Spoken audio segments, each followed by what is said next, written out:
היו אלה ימי הזוהר של ירושלים, ימים שבהם שיירות הגיעו מכל קצוות הארץ, מביאות זהב מאופיר, בסמים מערב, אבנים יקרות מן ההרים הרחוקים. שערי הארמון של שלמה המלך נפתחו בכל בוקר, לא לקבצנים, אלא למלאכים. מלכי אומות עמדו באולמותיו ונדהמו, לא מן ההושר בלבד, אלא מן השקט. כי במקום שבו יש שפע כזה, מצפים לרעש, ליהירות, לכוח מתפרץ. אבל בארמון של שלמה שרר משהו אחר, שליטה. השפע הרועש מסתיר פחד. השפע השקט מעיד על ביטחון. באותו בוקר הובא לפני שלמה אדם מצליח במיוחד. לא סוחר מתחיל, לא לוחם צעיר, אלא אדם שכבר הגיע לפסגה. שמו היה מוכר, פניו מוכרים, אנשים קמו בפניו עוד לפני שקם הוא עצמו.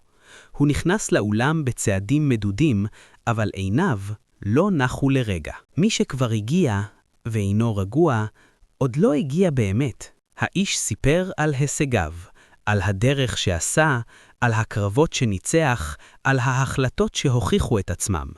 אך בין מילותיו הייתה מתיחות. לא גאווה, לא חמדנות, משהו אחר.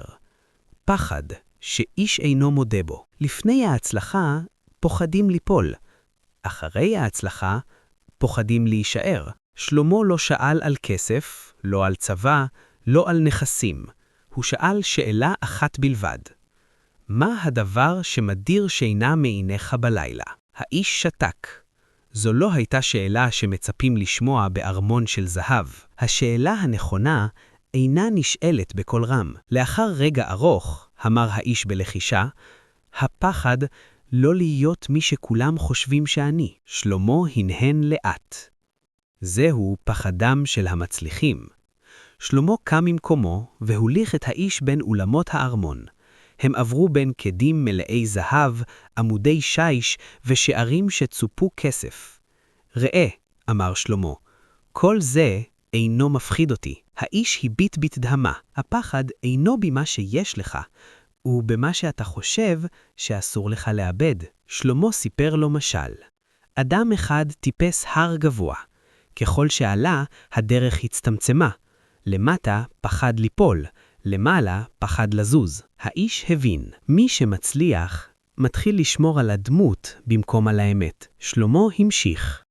ראיתי אנשים שההצלחה סגרה אותם, שבחרו החלטות לא מתוך חוכמה, אלא מתוך פחד לא לאכזב. והפחד הזה עושה אותם קטנים. הפחד לאבד את ההצלחה גדול יותר מהפחד להגיע אליה. האיש שאל בלחש, ומה עושה החכם, אדוני המלך? שלמה עצר, הביט בו והשיב. החכם מסכים לאכזב את העולם כדי לא לאבד את עצמו, ואז הוסיף. אם תמשיך לפחד לשמור על מי שאתה נראה, תאבד את מי שאתה. אין עול כבד כמו הצלחה שאין בה חופש. כך לימד שלמה בעידן של שפע שאין לו גבול. הפחד הגדול של האדם המצליח אינו הכישלון, אלא להיות כלוא בתוך ההצלחה שלו עצמו. מי שמצליח ואינו מוכן להשתנות, כבר התחיל לפחד. ומי שמוכן לאבד תדמית כדי לשמור על אמת, יישאר חופשי, גם על פסגת הזהב.